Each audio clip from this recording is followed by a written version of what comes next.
Morning all, I hope you're well. We've just come down Hopton trying to locate for the elusive thornback ray. I got here probably about an hour and a half after high water, but if you can see the tide hasn't dropped enough for me to actually get on the beach yet. There's a little bit more swell than I really hoped for, but you got to expect that of a northerly wind.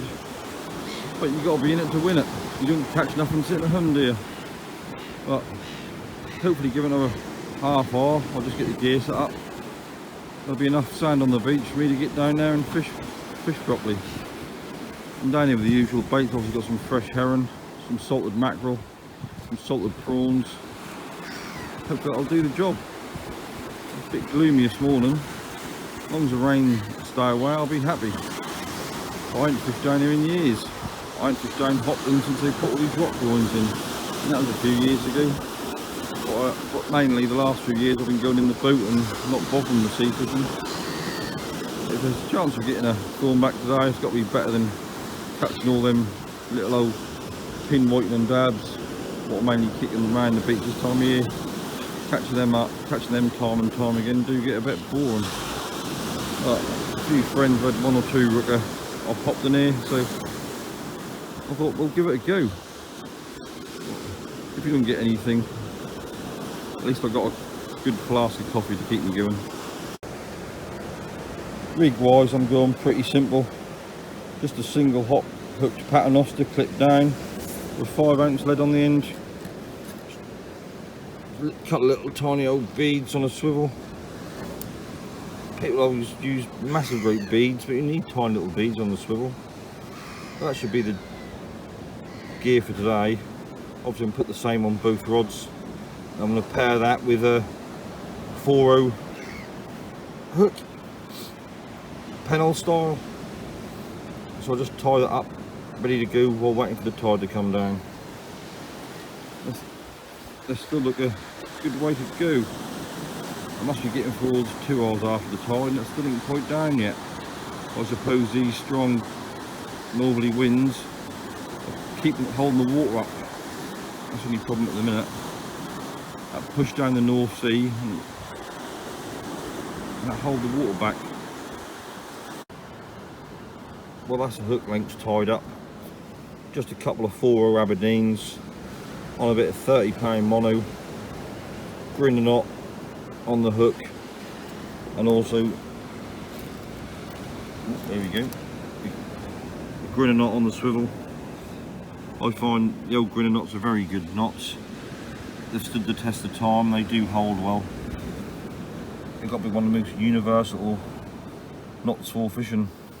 You just can't beat them. Well, hopefully it shouldn't be too much longer before I start seeing some of the yellow stuff. I've been here about 20 minutes, but that does give me a little bit of time. Both rods are all set up, ready to go. Hooks tied on. Just waiting for the bait when I get on the beach. Might just sit here and have a quick coffee. That's better to be early and too late. You have to be a little bit careful while fishing this beach. They do have free-form concrete steps, but you've got to climb over a few slippery old rocks, so you've got to be careful, especially like myself today when fishing on my own. Anything happen, you could be in the shit. So I'll wait for the tide to go down and I'll slowly climb over them few rocks to get on the beach. It ain't worth risking hurting yourself, so just take it easy in these sort of locations. Well, after over an hour wait, I finally managed to slip on a bit of beach. As you can see, there isn't much here. I suspect the northerly winds are taking a couple of foot of sand off this beach, but there's only about 3 hours left till high water. I mean low water, so I got to nip on it quickly, I won't get no time. But there's certainly not a lot of beach here. This isn't even the bay I want to be in. I want to be in the next one, but that's still wet. Well, as you can see, I cut up a herring. This is a herring from around Christmas, so I've still got roe in it. It's got the roe in it and it's still got high oil content. the heron you catch now are now full of blood. But I'll put 2 heron hook baits on. Might try some prawns in a little while, just see how it goes. You can see sand on the cutting board. When I first got down here, there's still waves pushing up and washed everything out a little bit. But it's now started to, now got a little bit of beach now, so it's good. The rod tips keep rattling a little bit. I think that's whiting probably hitting the heron baits. They do like the old fish.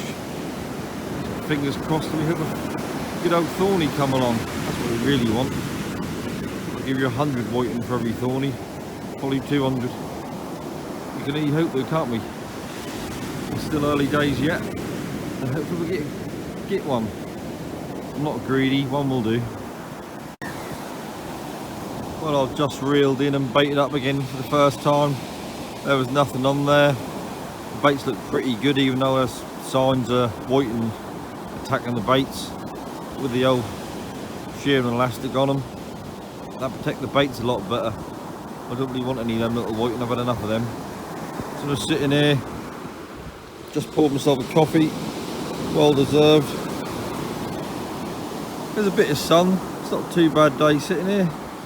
Like the wind's in my face. I haven't set up my beach buddy because there's just so little beach, and every now and then I get a wave around my feet. So today I think the beach buddy's going to stay packed away and sitting on the rocks just to keep dry, or keep everything dry really. There ain't much beach here at all. But hopefully after this bit of swell I had, that would have stirred up the ground inside and there'll be fish feeding on bits and pieces left in the water inside. I just wound in for the second time and the baits are getting stripped. I'd imagine that's whiting plucking away at the fish baits. I don't think there's any way of getting away from them. There's so many whiting in the water now. I think they're here all year round. So I'll just get this baited up and then back out again. Well, that's all baited up again. Fresh bit of heron. Well, it's not fresh and frozen, but you see all the roe hanging out. So that's the best sort of herring you can get. Full of roe, full of oil. Perfect bait. It's all tied up with elastic to make it aerodynamic. So I'll get this back out again and hopefully we'll aim for Mr. Brugger. Very nice to get one this time of year. Well, on the other rod I've done pretty much the same. A fresh bit of heron, but I have whipped one of them salted prawns on the back. Give that a go. Got to be in it to win it, and they wouldn't do any harm, so I just tried a bit of prawn. But I put a whole prawn whip on the back of the bit of heron. See, you can see how the salted prawns are kept. They still look good. Some of them have been in there since Christmas. They're not refrigerated, just kept in salt. As you open them and leave them, water build up. Well, that's the moisture was being pulled out of the prawns, so now and then I just drain the liquid off and they keep fine. You see, there's nothing wrong with them. And some of them have been there like several months now. They keep lovely, just in plain table salt.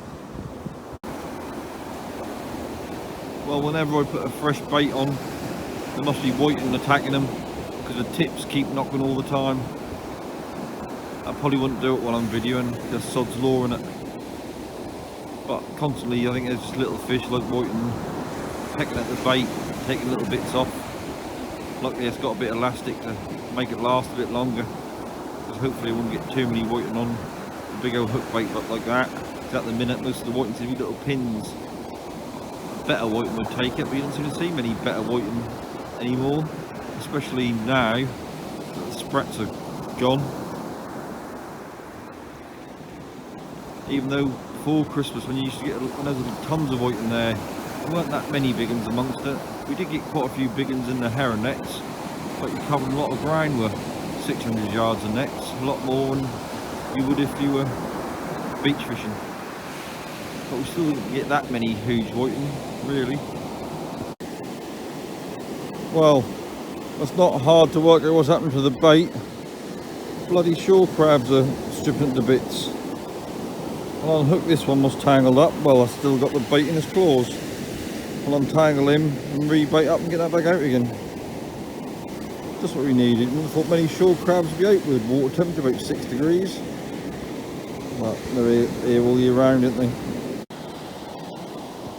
I'll just bait it up both rods again. A little tiny bit of weed, but hardly nothing compared to caster. Bit of weed about 3 inches long on the trace, and that was it. The days seem to take a turn for the worse, really. That was nice and sunny earlier, but now it's drab and overcast. A little tiny bit of drizzle. Just a really fine rain. Not a lot of it to soak or nothing, but constant drizzle. One interesting thing, the inside rod, what had the prawn on as well as the heron. There's no heron left, but the prawn come back untouched. I don't know why that was. It didn't make sense to it. You thought them crabs would have ate the fish and the prawn. Obviously the fish give off a lot more scent than the prawn do, but the prawn was untouched. That was very strange. But they do fish alright, so I had a cod on one the other week. I just don't understand why that was totally untouched, the prawn. That is a lot tougher. After being at salt for a month or two, they do toughen up like hell. So that may be an alternative way of getting around the crabs, using a nice tough prawn. There is one perk to fish at a beach like this. Alright, you can't fish it all the tide, but you don't get no dog walkers. I've got no problem with people walking their dog along the beach, but a lot of the time people have got no control or recall on them, and you're fighting dogs off your bait. They're pissing up your gear. And I ain't had none of that today. There's been a few dog walkers walk along the promenade there. They've all said morning, been happy and polite, can't ask for any more. But they have kept their dogs under control. There's been no dogs running along the beach here or running down, causing any problems. It's just been lovely, really. Nothing worse than having to fight a dog off your bait. You shouldn't have to do it, should you really?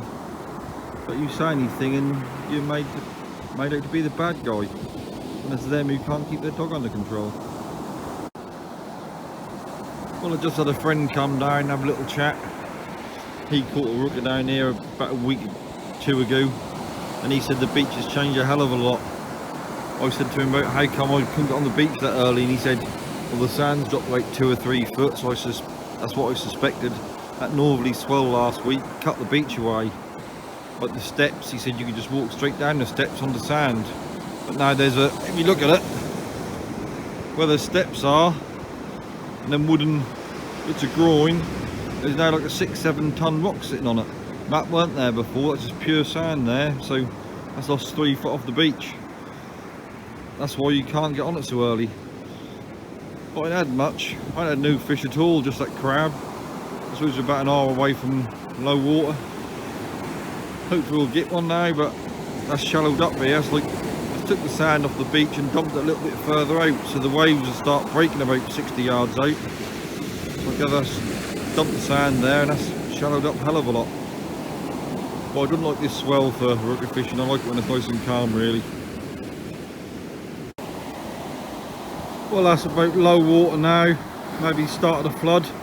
And that's the first fish of the trip. A skinny whiting. Alright, in a bad length, but a still in the old whiting. I wasn't really after them. I was after a nice rooker. But it definitely saved me from a blank, so that's worth catching. Times it is can be hard. It's nice to see a fish, but I'll get this baited up and back out again. I'm probably only got another cast or 2 before I get pushed off the beach. Just reeled in another crab.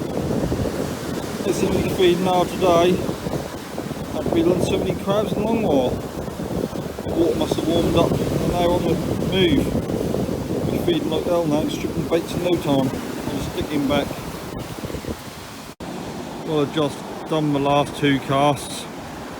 The water's now starting to make on the beach. I was pushed off the beach in no time, so I just baited up, cast out again. And that's like last chance saloon. Taking this time now, but it's the start of the flood. I think I've missed the ideal opportunity the last hour or 2 of the low water and the slack. But you can't waste one last cast, can you? Cross your fingers and hope. Well, I'm all packed up now. I thought I'd get out before I was pushed out. tide's now starting to come in. Unfortunately never saw a thornback, just a couple of crabs and a whiting, but conditions are against me. When they had them couple of rooker last week, that's before the big northerly blow. Well, since then I took 2-3 foot of sand off the beach and dumped it further out, so now the beach is shallower and there's still a bit of swell in the water, what them rooker don't like. They like it nice and calm in here normally, so things weren't really going my way, but this is the day I had off work, so I had to give it a go. It's still nice to be out, dust the rods down because the weather's too poor to go in the boat. That's more like cod fishing weather really, but I didn't have no worms, so they were really out of the question. But I thought I'd try and sneak a rooker out. Unfortunately it didn't happen, but then again, that's fishing for you, innit? You can't catch every time. If you kept catching every time, that'd get boring. Well, thanks for watching and see you next time. Hopefully that'll be out in the boat. See you later, bye.